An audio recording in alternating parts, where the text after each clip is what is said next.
किसी स्कूल में एक बच्चा पढ़ने जाया करता था, जैसे बाकी बच्चे भी जाते हैं। बट वो बच्चा पढ़ने में थोड़ा वीक था। उसे डेली पनिशमेंट लेने की आदत हो गई थी। एक दिन उसका टीचर उसके पास जाता है और उससे बोलता है होमवर्क दिखाइए। वो होमवर्क ना दिखा के अपना हाथ आगे कर देता है। हाथ आगे करने से गुरुजी उसे मारने के लिए रेडी रहते हैं।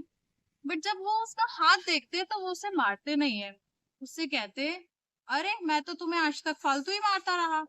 तुम्हारे हाथ में तो विद्या की रेखा ही नहीं है। तुम तो पढ़ ही नहीं सकते हो। बस यही बात थी जो उसे चुभ जाती है। और वो पूछता है, गुरुजी ऐसा क्या है, विद्या की रेखा कहाँ होती है जो मेरे हाथ में नहीं है। गुरुजी उसे बताते हैं कि हाथ में इस जगह पर विद्या की रेखा होती है, जो तुम्हारे पास तो है नहीं, इसलिए तुम लाइफ में कुछ भी नहीं कर सकते, तुम नहीं पढ़ सकते। बस वो बात सुनकर बच्चा बाहर जाता है क्लास से और कुछ नुकीली चीज से अपने हाथ पर एक मार्क बना लेता है जहां विद्या की रेखा होती है, और वापस क्लास में रिटर्न आके बैठ जाता है। गुरुजी पूछते, बेटा ये हाथ में तुम्हारे खून कैसे आ रहा है, क्या करके आए हो तुम। बोलता है, गुरुजी अब आप मुझे पढ़ाइए, अब मैं पढ़ूंगा, क्योंकि अब मेरे हाथ में मैं विद्या की रेखा बना चुका हूँ।